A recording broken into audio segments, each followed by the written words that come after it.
5-minute versus 30-minute omelet.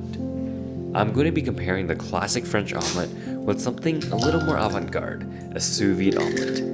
I'll be using the same ingredients, eggs, butter, and salt. The only difference will be the cooking methods.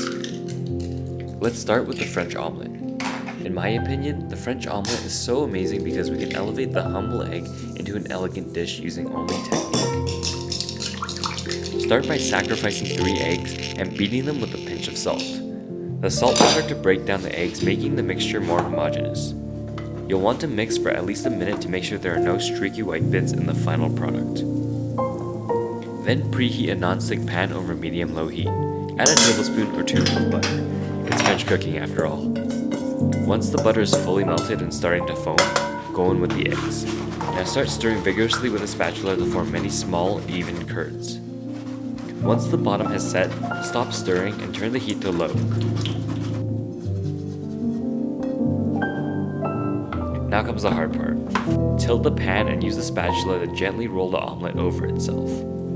Add a little more butter for lubrication and extra flavor. If you've never done this before, you'll probably mess it up, but don't worry, it's still going to taste great. Just take it slow.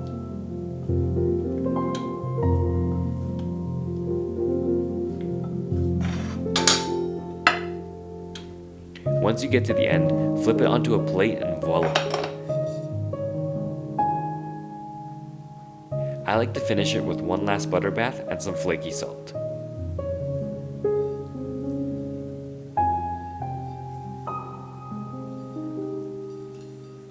Now on to the 30-minute omelet. If you've paid attention to food media over the years, you'll probably know that the sous vide machine has a chokehold on both home cooks and chefs alike.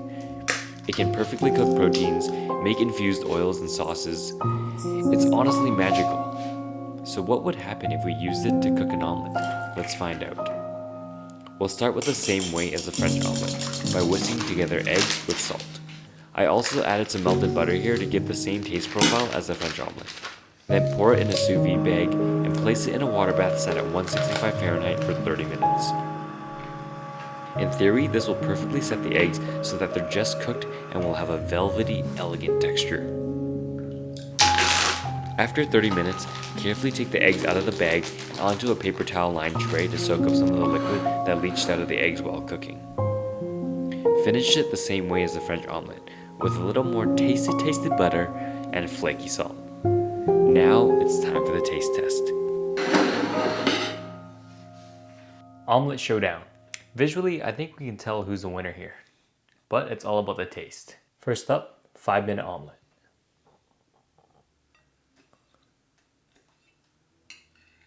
Look at that interior. Nicely set, even curds. Just a little bit of runniness inside.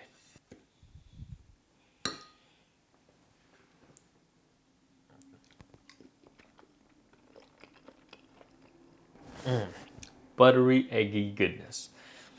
Oh, such a classic. I've eaten French omelets hundreds of times in my life probably, and it never disappoints. I knew it was going to be good.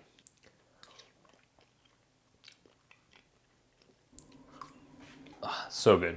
I could eat that every day for breakfast. Up next, 30-minute omelet. Not the prettiest looking thing, but look at that jiggle. But let's give it a shot. Moment of truth.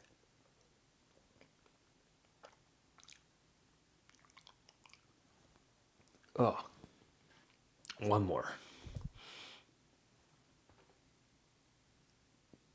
That texture is not appealing. Ugh.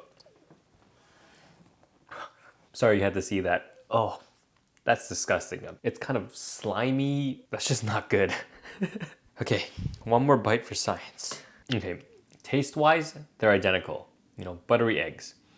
But the texture on this 30-minute thing is just so off-putting. I mean, I'm glad I tried it so you didn't have to, but this just goes to show why you don't mess with the classics. 5-minute French omelet wins all day. It's so gross. Thanks YumCrunch for making this happen.